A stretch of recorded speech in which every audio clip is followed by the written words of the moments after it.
আরে চেয়ারম্যান সাহেব জি। আমি তো এখন পর্যন্ত চেয়ারম্যান হই নাই, তার আগেই আপনি আমার চেয়ারম্যান করেছেন।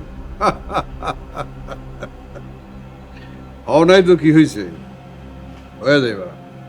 তার আগে থেকে একটু প্র্যাকটিস ম্যাচ খেলতেছি।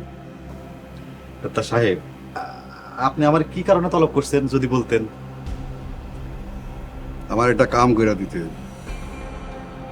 ওই মিজু চেয়ারম্যানের বাড়িতে ফাহাদ রে আশ্রয় দিছে। ওই ফাহাদ রে তুইল্লা আমার বাড়িতে নিয়ে আইতে হইব। গেছিলাম আনতে, মিজু চেয়ারম্যান আমার সাথে বাঘের গর্জন করছে, ওই পোলারা কিছুতেই দিল না। ক্ষমতা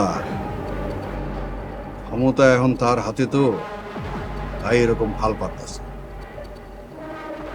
আপনি কিছুদিন সবুর করেন, আগে আমি চেয়ারম্যান হয়ে এলো, আমার প্রথম কাম থাকবো ওই পোলারা আপনার সামনে হাজির করা। চেয়ারম্যান হওয়াতে আমার কোনো আগ্রহ নাই। আমার আগ্রহ হয়েছে প্রতিশোধ। ওই মিজু চেয়ারম্যানের কাছে আমার হাত কাটার প্রতিশোধ, আর আলী আসগরের পোলার লগে আমার গাদ্দারির প্রতিশোধ। সবই হইব সাহেব, আমি আসি না।